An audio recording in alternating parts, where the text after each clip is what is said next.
Yaorana, bienvenue au concours de débat au Fénois. Cette compétition est organisée par l'association Savoir et Faire et aujourd'hui, nous avons été invités dans l'amphithéâtre du Clio qui se situe à Okuno, à Montréal, juste à côté de l'écomusée, le Fallait Natural. Pour le match d'aujourd'hui, vont s'affronter Ihiro Kito et Patricia Sion. Nous les laissons se présenter. Ihiro. Je m'appelle Igilo, j'aime la biologie et la culture et j'aime Internet. Patricia. Yadana, moi c'est Patricia, j'ai 33 ans. J'aime la langue française, j'aime les jeux de verbal et les débats. Enchanté, bienvenue. Les deux candidats n'ont pas choisi le sujet sur lequel ils vont débattre aujourd'hui. Le voici.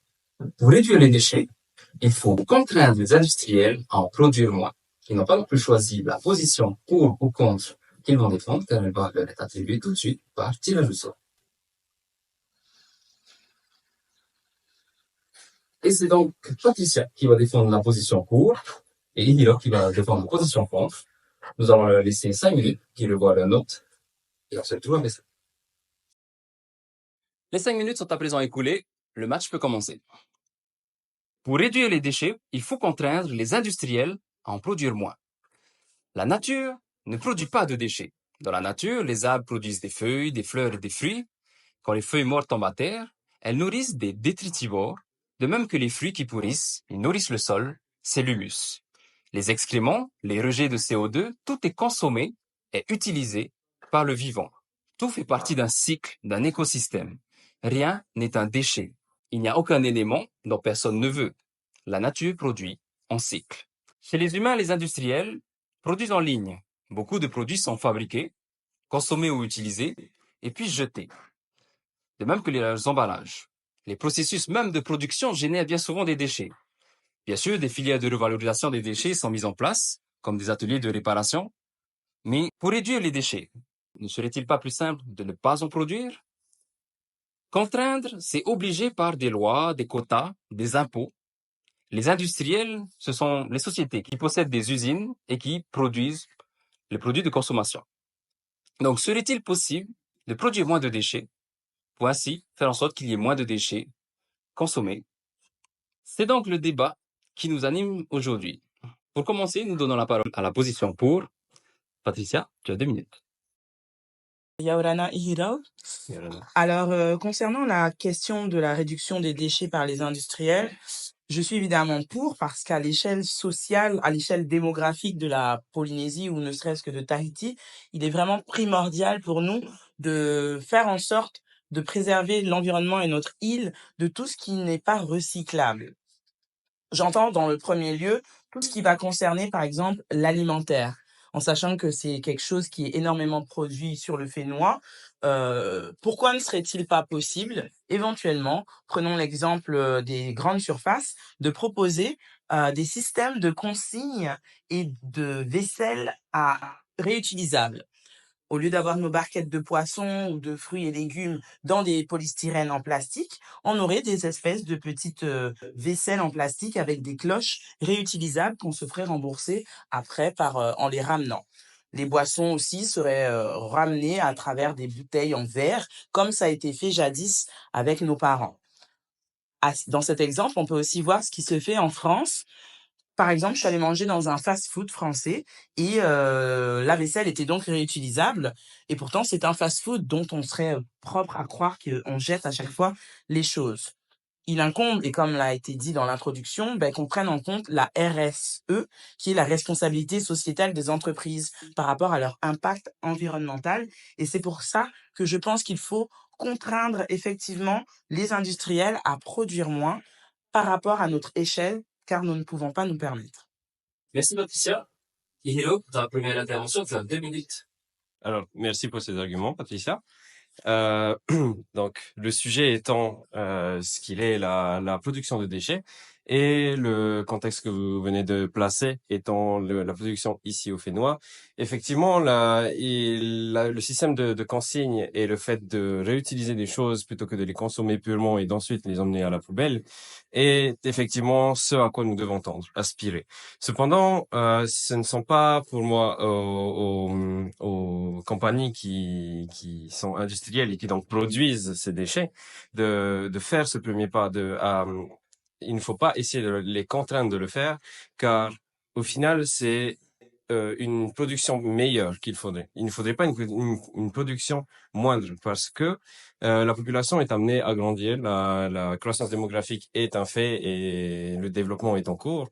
Et donc, au final, réduire la production n'aidera pas forcément au bout d'un moment, car la population rattrapera un certain seuil qui entraînera une production qui sera équivalente à celle qui, en fait, qui aurait été sans les contraintes. Donc le point d'essayer de faire en sorte que la production diminue et s'inscrit en fait à l'encontre du système capitaliste dans lequel se situe la Polynésie, le gouvernement polynésien, l'économie polynésienne. Et il faudrait, en fait, justement comme l'exemple des couverts réutilisables et des choses qui sont beaucoup plus écologiques, est en fait une approche différente, une vision différente de ce capitalisme qui devrait être minimisé, qui devrait être considéré au même titre que d'autres façons de produire. Donc, et justement, les personnes qui en seront le plus impactées seront les générations futures. Et l'éducation est, à mon avis, ce qui est la meilleure façon de privilégier les déchets, les nouveaux déchets, des déchets renouvelables et réutilisables. Merci beaucoup, Hiro. Christian, pour ta deuxième intervention, tu as 2 minutes. Alors, effectivement, Hiro, je te rejoins sur cette vision par rapport à l'éducation qu'il faut apporter à nos futures générations et même à celles qui sont actuellement présentes. Mais je reste quand même convaincue qu'il faille mettre en place une taxe d'importation pour justement freiner des entreprises locales à importer par facilité des choses dont elles ne se soucient pas du traitement ultérieur. C'est trop facile pour le profit et le capitalisme de prendre des choses pour faire de l'argent et de ne pas se soucier de ce qui va en être après. Donc, prenons un exemple simple. Oui, les vélos électriques sont un moyen de locomotion qui peuvent aider la population à se déplacer. Or, on ne sait pas comment après faire avec ces déchets qui vont être entassés où? Sur notre terre, sur notre fénois. Et on rappelle encore une fois, on est une île. Donc, au bout d'un moment, qu'est-ce qu'on va en faire?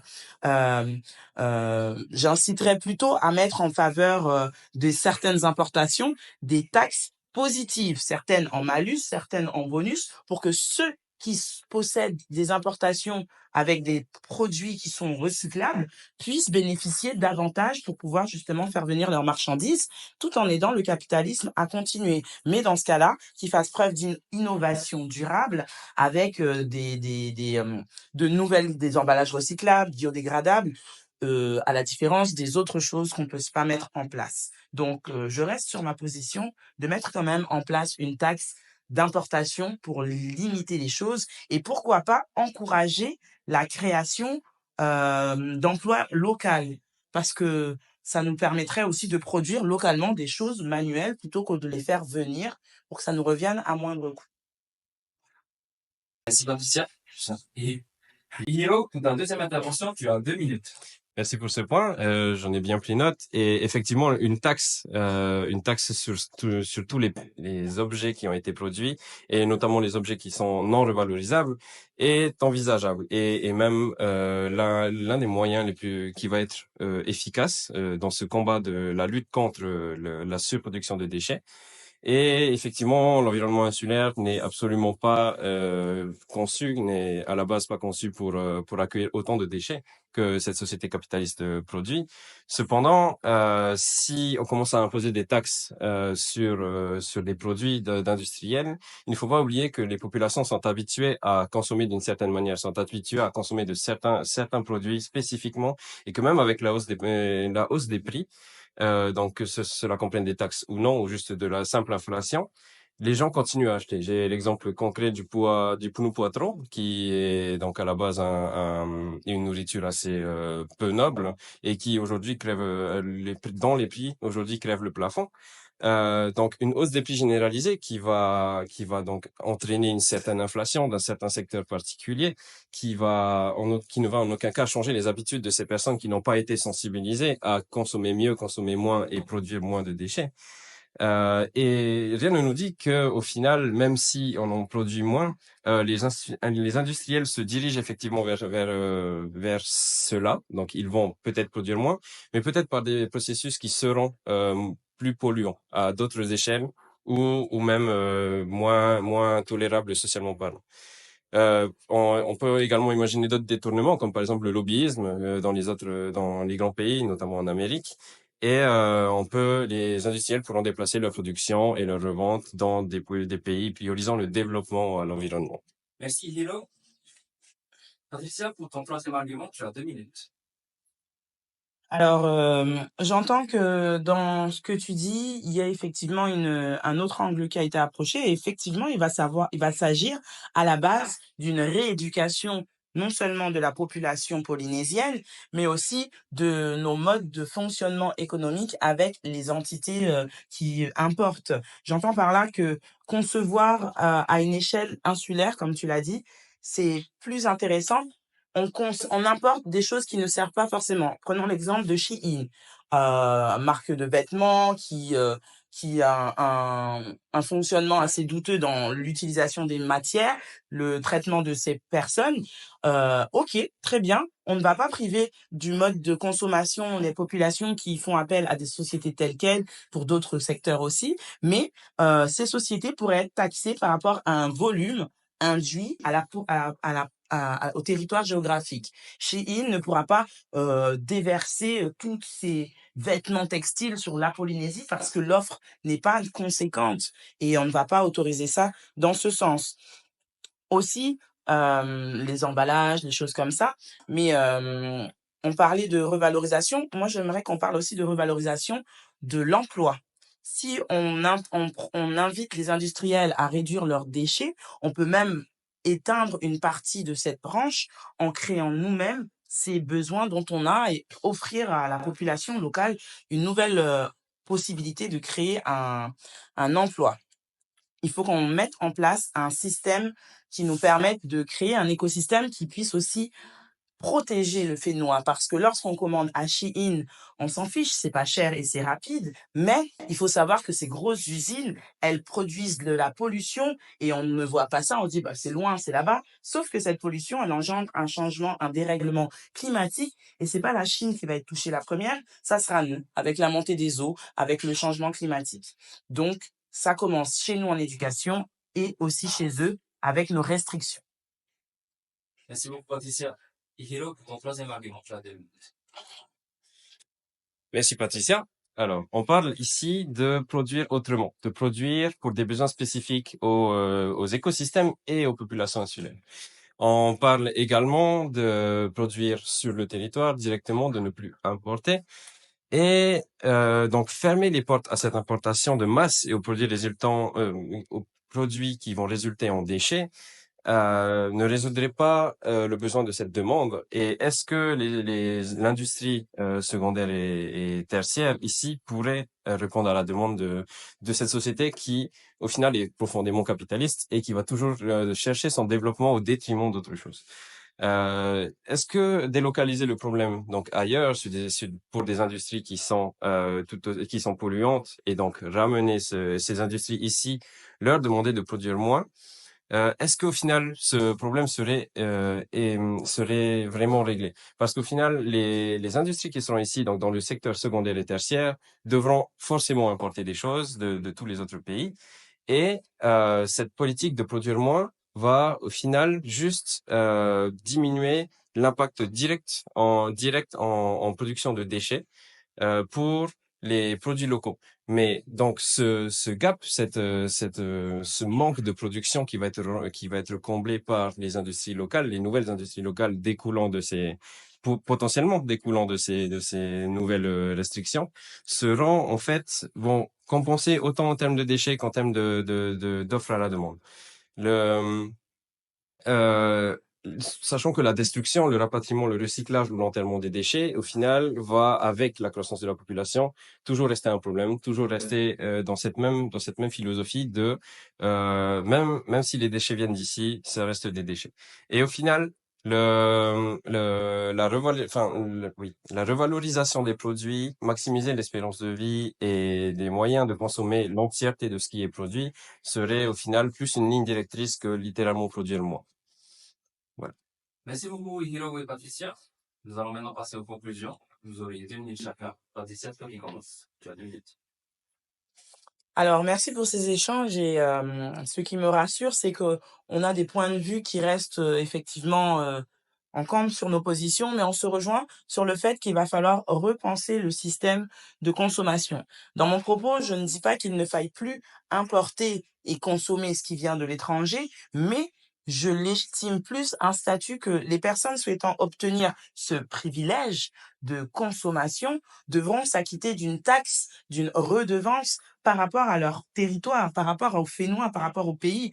Tu pourras avoir la robe Shein, mais elle ne sera plus à ce tarif-là, puisque tu fais venir quelque chose d'aussi loin qui potentiellement pourrait être déjà présent sur le territoire. À ce moment-là, tu te paieras le luxe d'une taxe qui fait que ton produit, accessoirement étant à ce prix-là, reviendra au prix normal pour encourager la population, que ce soit un textile ou que ce soit autre chose.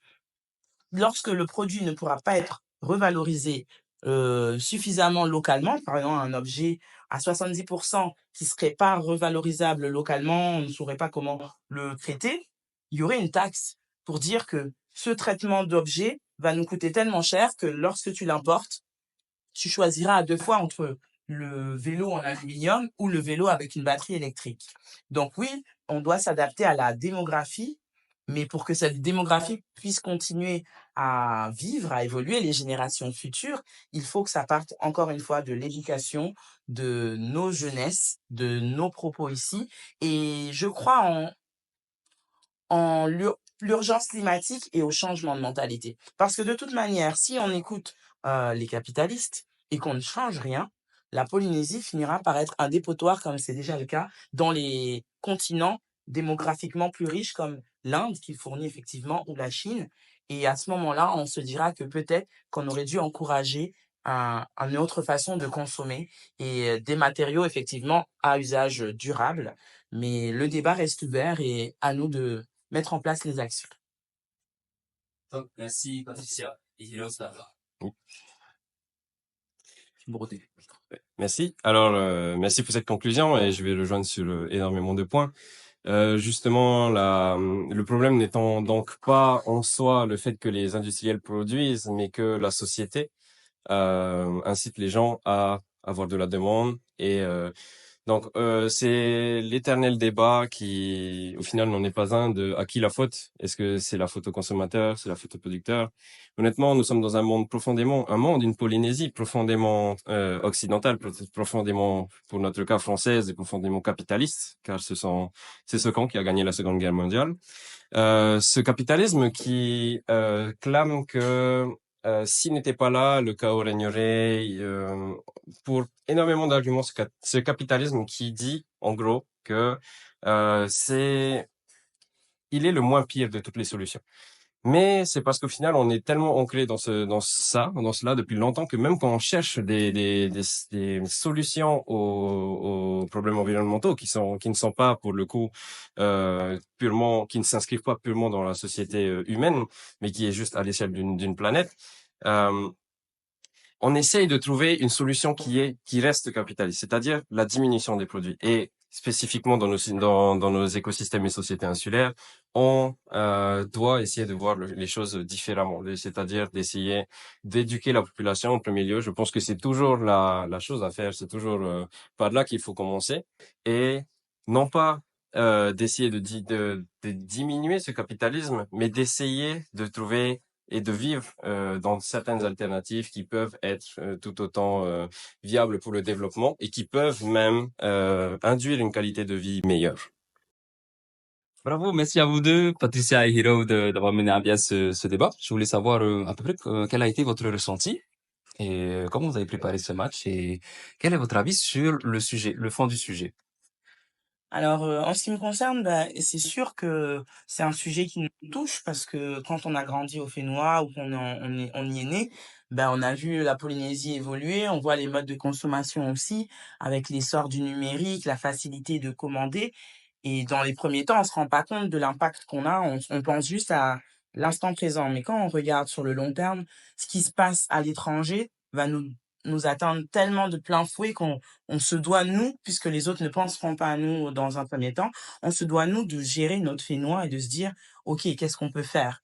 Donc, oui, le combat va être compliqué parce que on est profondément ancré capitaliste et entre aller cultiver du taro et manger des frites McCain déjà toutes faites et importées, on a vite fait le choix. Mais je reste persuadée que on a tous su vivre avant sans tout ça et que ça sera juste une réadaptation à faire pour le meilleur. Voilà. Donc j'aime beaucoup le sujet et on s'est retrouvé avec mon camarade sur pas mal de points. Nice. Hiro, est-ce que tu penses que c'est un sujet pertinent? C'est un sujet pertinent et comment dire, il trouve des arguments dans les deux positions. Parce qu'en fait, oui, effectivement, il faut diminuer les déchets. Alors, diminuer la production, peut-être pas, mais c'est un problème, surtout ici. On fait que d'enterrer, on n'a plus de place. Voilà, des fois, les dépotoirs ils brûlent. Enfin, pas de dépotoir carrément. Donc, c'est dans la nature comme ça. Et effectivement, on est dans une société où il y a que des déchets partout. Mais la position contre est aussi, en fait, demande de la réflexion sur comment on peut détourner le problème. Parce que le problème en termes de fond, c'est l'environnement. Et ce problème-là on ne peut pas dire que c'est pas un problème. On peut pas être pour le réchauffement climatique, pour la destruction des écosystèmes, sauf si tu t'appelles Donald Trump et t'arrives à la présidence des États-Unis. Mais donc c'est au final une réflexion qui est un peu difficile dans le sens où on est habitué à vivre et on vit dans une société qui est d'une certaine manière. Yes. La question était orientée vers les industriels. Est-ce que vous pensez que les industriels pourraient justement, enfin, quelle serait leur réaction si une contrainte leur était imposée? Ouais. La pression des lobbies est très très énorme. Donc à notre échelle, déjà, on le voit qu'il y a des monopoles existants historiques. À l'échelle locale, ça va être déjà compliqué de leur mettre des bâtons dans les roues, sauf si une instance extérieure intervient. Mais ma foi, si le gouvernement local ou français est un peu courageux, ce serait bien. Mais je reste malheureusement un petit peu pessimiste. Yes. C'est vrai que le mot contraindre est assez fort. Il y a plein d'autres procédés avant de contraindre. Il faut permettre, il faut inciter fiscalement et tout. Ouais. Mais au bout d'un moment, la contrainte est là le seul pouvoir du pouvoir public. Et même si on peut ajouter le fait que certaines industries, certaines productions sont très intrinsèquement liées au néocolonialisme dans certains pays. Et donc le fait de surproduire pour un pays spécifiquement, le fait de s'approprier l'argent d'un pays par la surabondance de biens qui est fourni à ce pays-là et par la mise en emploi qui est offerte par ce genre d'industrie et généralement qui peut dans certains pays frôler l'esclavage est en fait juste le néocolonialisme, c'est ce qui découle de tout ce qu'a toujours été les sociétés occidentales et c'est Une économie de c'est comptoir. difficile. Exact. Yes, ben merci à vous deux, merci pour vos interventions. C'était donc la dernière salve de match avant la grande finale qui se déroulera le 15 décembre à la Polynesian Factory. Nous vous invitons toutes et tous à venir assister à ces échanges. Tous les matchs seront disponibles en ligne sur notre chaîne YouTube. Bon visionnage et on se retrouve ici la prochaine fois. Maruru, Nana.